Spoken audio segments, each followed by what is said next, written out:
Bismillahirrahmanirrahim. Welcome to my channel.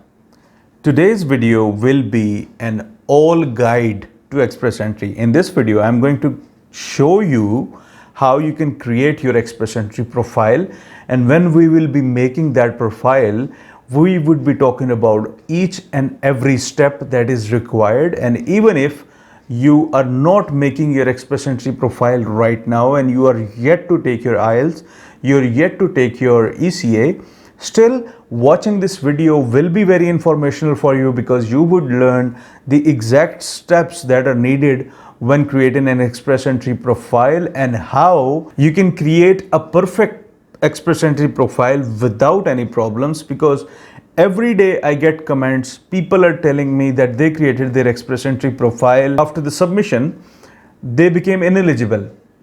Now, why was that? The problem is maybe you made some wrong entry in your Express Entry profile creation. Plus, everything related to Canadian immigration will be covered in this video. As a beginner, whatever you need to know as a beginner will be covered in this video. So this is going to be a long video. So if you want, you can pause the video right now and get a cup of tea or coffee, whatever you're into, and then watch this video till the end with a conviction that you're going to learn the Express Entry procedure, the 2021 style. All right, so first thing is first, you need to basically create a GC key first, Government of Canada key.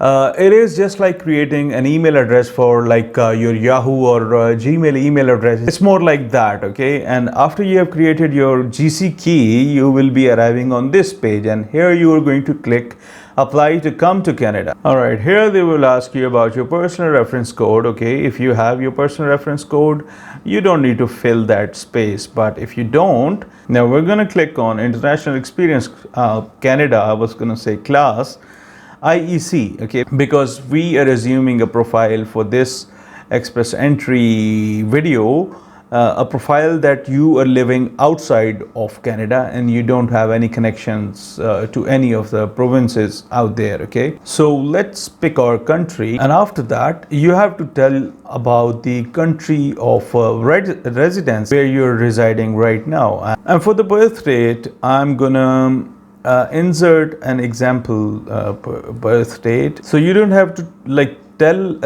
Express Entry that you are let's say 30 years old. You will only write your birth date and they will know about it themselves. All right, before we start, let me tell you one thing. If you're already in the pool and your profile is about to expire, then the first you need to do is you need to withdraw your profile, okay? So you have to be very careful when you're doing it, okay? It's not a game, but you have to withdraw your profile if you want to create a profile before it expires, okay? And after it expires, it will automatically be removed from your Express Entry system, CAC website, okay?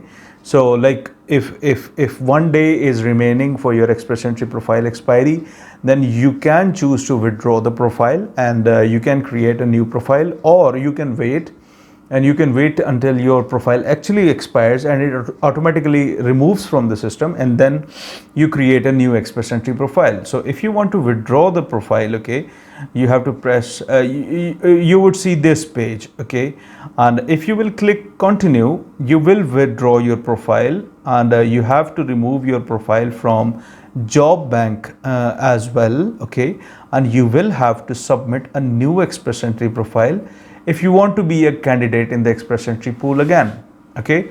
So we're gonna withdraw the profile. So what would you like to do today? Well, your profile has successfully been withdrawn. Now you press continue, and then you come down here and you click on apply to come to Canada. Yeah, and this is the option where you have to click on, okay, in order to create your Express Entry profile. Now you need to find out firstly if you're eligible to apply or not, okay? So yeah, if you have to choose a province or territory. Now firstly, you can only choose one province, okay, and afterwards in the Express Entry profile you can choose all provinces and territories, okay? But first of all, you will have to pick one province where you want to actually reside in, okay?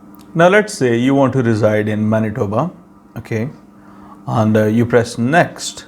The second question is your language ability, okay, and if you have taken IELTS, you're going to select IELTS, and then they will ask for your score, and you will enter your score, whether it was CLB 9 or CLB 10, but before that you need to enter the dates when you took that test.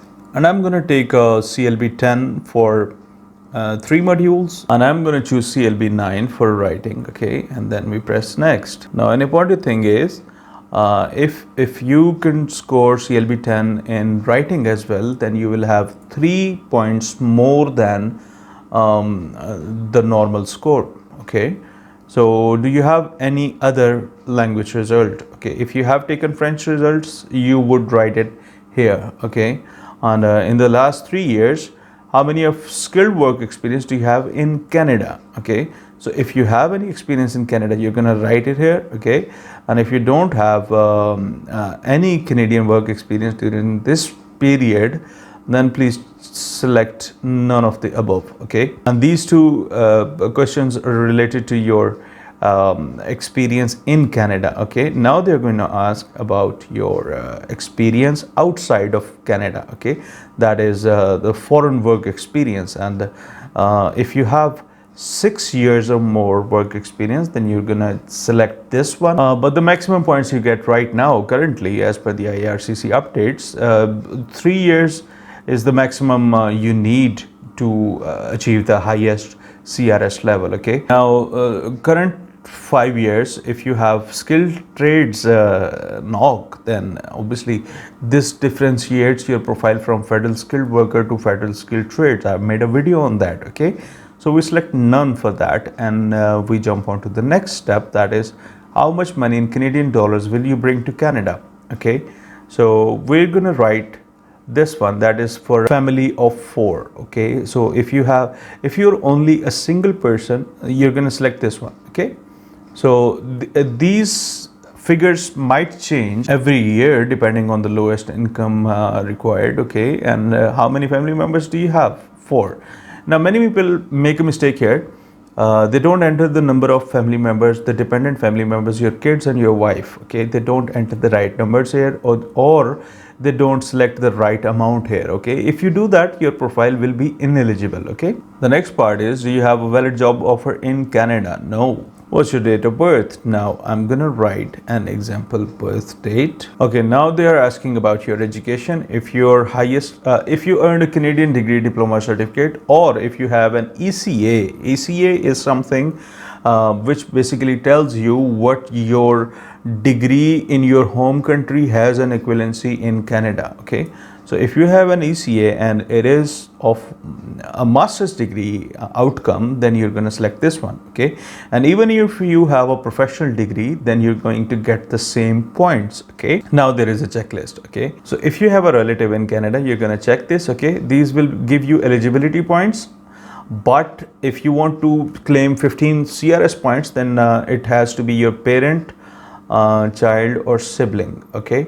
So we're going to select none in this case, okay, because we don't have work experience from Canada and we don't have a relative in Canada. The next stage is marital status. So if you are married, you're gonna write married, and if you are separated from your wife but not legally separated, then the case is a little shady. Then you have to consult with somebody if you can't research it on your own, okay. So we're gonna simply choose married, and the next step is obviously about whether your spouse wants to come to Canada with you or not. So we're gonna select yes.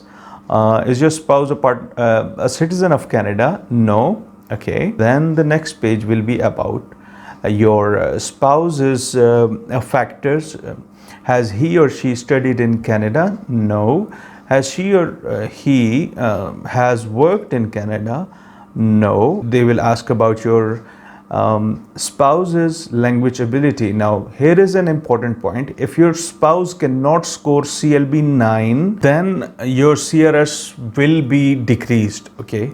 And if your spouse can achieve CLB 9, then the thing is that you're going to get more CRS point than you would get as a single applicant. So this is the main deciding factor, okay? And if you're choosing your spouse to go with you to Canada, then obviously CLB 9 should be the maximum level he or she should be able to achieve. Otherwise, they're going to drag down your CRS, okay? And you don't want that.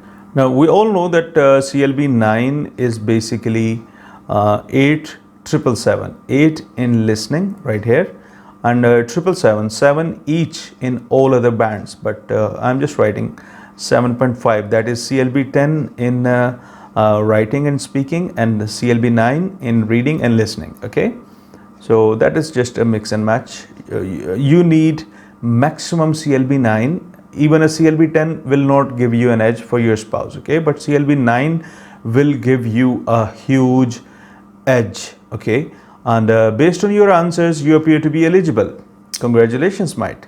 Now you press continue and you start writing your information. Now I would put in my information here, right here, okay? And we see where it goes. Now, how would somebody have unknown gender? I don't understand that. If you know it, then let me know, please, okay? If you know what is an unknown gender, it is not a discriminatory question. It is just a question for information and for education, okay? Okay, so yeah, this is basically the preliminaries completed. Now you're going to create your Express Entry profile, okay? So as I said, you should have grabbed a cup of coffee. If you're watching this video, you can still pause the video and go and make yourself a coffee, okay? Now let's start the first thing, the personal details, okay? And we click on start form, and then we complete this form, okay? Now just give it a second so that it loads up, okay? If you click here and there before it loads up, then it's gonna mess up things, especially when you have created your Express Entry profile and you need to update something. In that case, it's gonna mess up your Express Entry profile. If you click here and there wrongly when they're loading, maybe the data will be lost. It has happened. I know it's weird, but it has happened. Now, basically, these are the personal details, okay? Country of birth, again, Pakistan. We've already answered married, okay? Because if you're married, you have to scream you're married. So firstly, you upload your passport details, and then you upload your CNIC details, okay? And then you press next, and it will ask about your immigration history and citizenship. Now, if you have applied for Express Entry profile, if you had an Express Entry profile, then it was not an application, okay? It was just a profile. So have you applied to IRCC before? No. Country of citizenship, Pakistan. Okay, if you have multiple citizenships, you can insert row from here, okay? Country of residence, Pakistan. And then you press next. How many family members does Ali Iftikhar has? That includes a spouse, partner, dependent children, or their dependent children, your grandchildren, okay? How much money Ali Iftikhar will bring to Canada to support themselves and their family? I'm gonna write 24,100. Wow, it already has some information.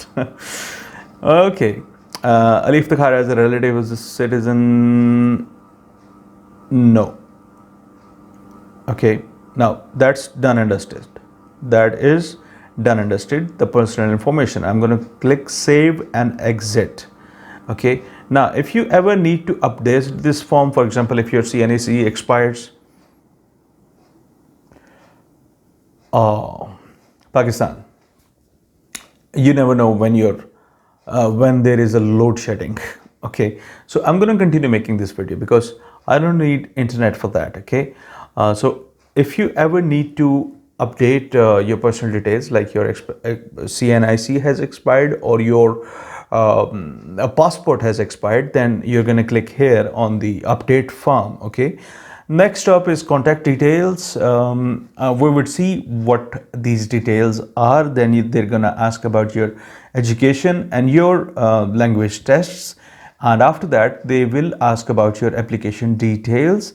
And then they will ask if you have a representative. For example, if you have an ICCRC registered consultant. Okay, if you don't have an ICCRC registered consultant, then I mean any consultant who lives in your town, I mean he is not a legal representative and you cannot write his name here unless he is a certified consultant. Okay, and how you come to know about it? Well, you simply ask them to show their ICCRC membership. Okay, and after that they will ask about your work history.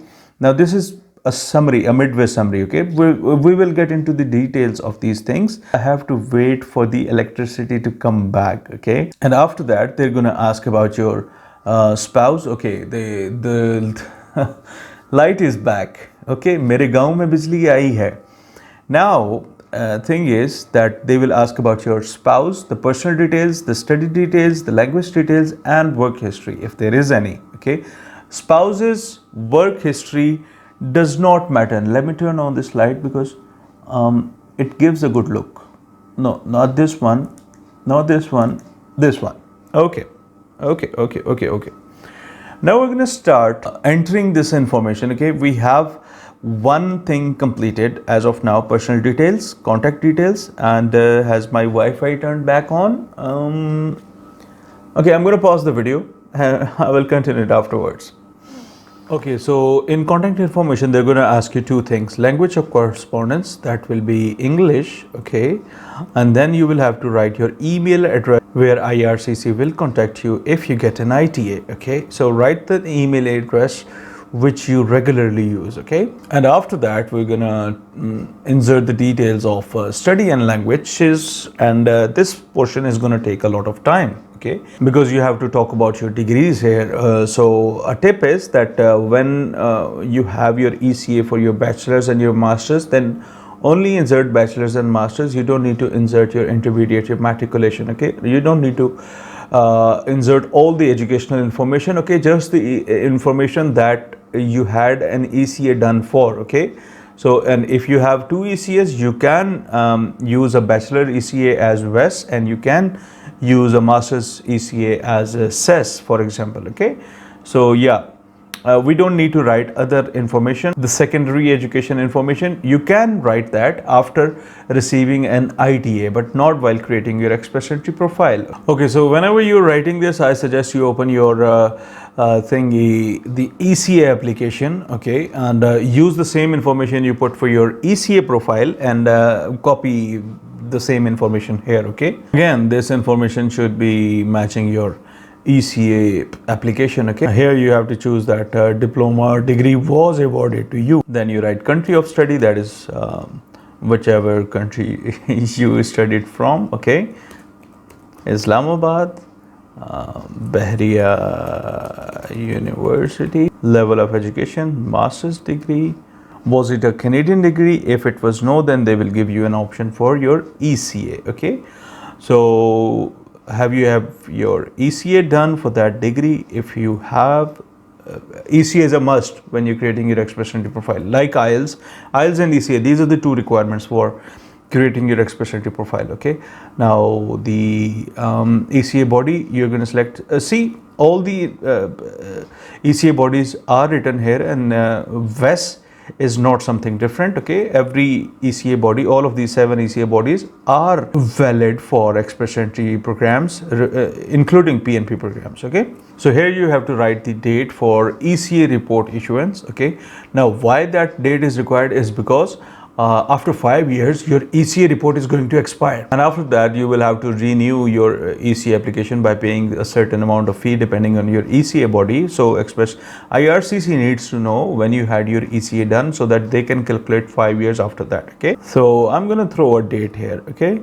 and the ECA certificate number is also required. Usually it is written on your ECA copy under the heading IRCC. Okay, and then you have to select the level of education as depicted on your ECA. Okay, and then you click save and add, and like this you will add your bachelor's degree. Now you're going to talk about your official languages. Okay, can Iftikhar communicate in English or French? So you're going to write English and French if that's the case. Okay, So yes, IELTS language test version, IELTS journal training. Now see, IELTS academic is not an option.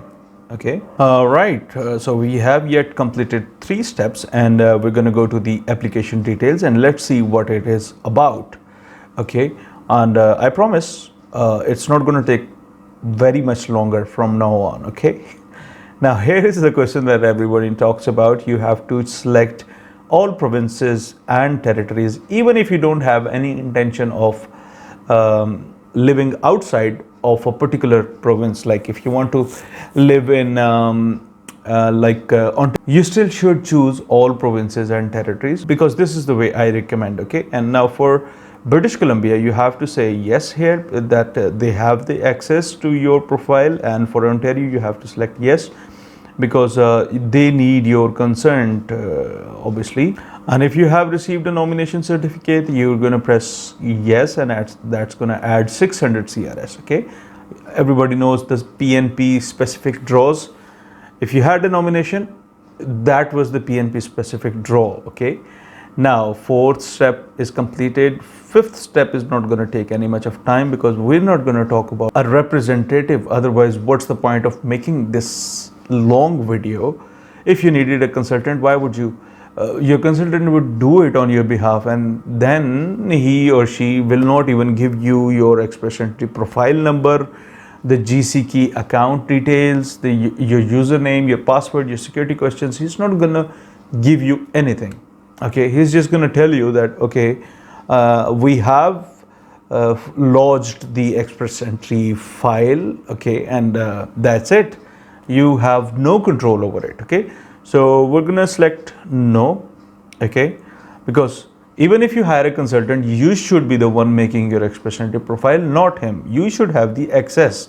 Okay, because especially if there is a dispute, there are some consultants who refuse to give you the access to your Express Entry profile. And how mean is that? Okay, now you're gonna talk about your work history. Okay, so first of all, you have to select your NOC. Okay, now this is a requirement that you have to know your NOC, but before receiving your ITA, you can come back and you can change your NOC, because it is said that you were not born knowing and playing with NOC codes. Okay, so like if you don't have a ICCRC registered consultant and you're doing it by yourself, then you can make a mistake like 0601, 0621. There are so closely linked NOCs that everybody can be like confused.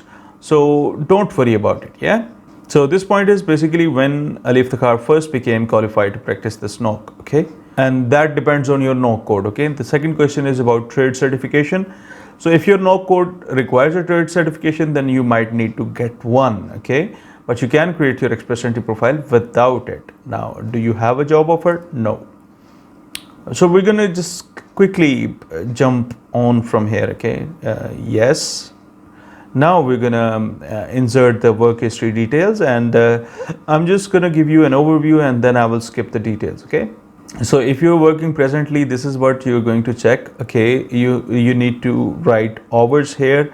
You cannot write below 30, because that will be half like part-time work. Okay, and here you will write your NOC code again. Okay, and your job title will be here, and yeah, this is a self-explanatory thing. I would skip. Now, after you have inserted your Express, the work history, they will ask you some research questions, and these questions will not have an impact, and an IRCC visa officer will not judge you based on these answers. Okay. So do you agree to answer these questions? Yes, why not? Okay, by all means, right? So have you looked for a job in Canada in your primary occupations? Now everybody like tries through LinkedIn or something like that. Okay, so have you looked for a job in Canada? So yes, I have done some research to find a job in Canada. I mean, there is nothing wrong with telling the truth. Have you checked if your NOC code will be accepted in Canada or not? Okay, so obviously you have research about certain jobs online, right? Through LinkedIn or anything.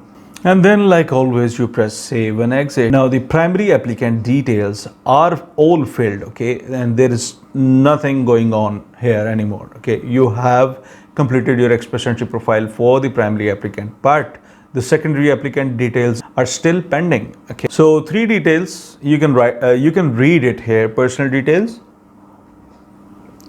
their education, their ECA is very important. If you don't have your spouse's ECA and you are accompanying your spouse, then your scores are going to go devastatingly low. Okay, so you need to figure out these things. Invest some money.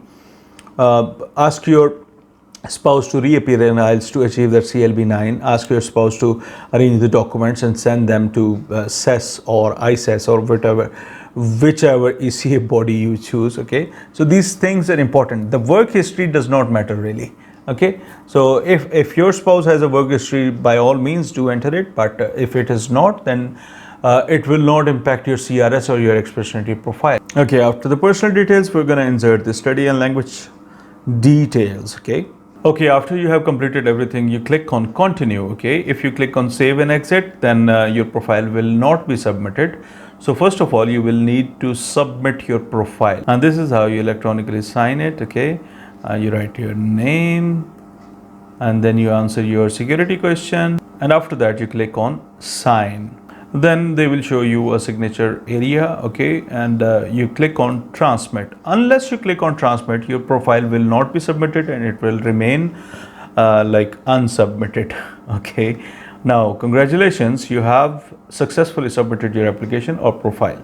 Okay, so I hope from this video you learned many things and you will apply them to your case, and you will learn how to improve your CRS. And when you will be creating your express entry profile, you would know exactly what to do. And this is my suggestion: whenever you will be creating your express entry profile, you come back to this video, keep playing it, okay, on each step, and try to follow the exact steps, so that once you submit your profile, it does not say that you have become ineligible. Okay, because that is a very common issue.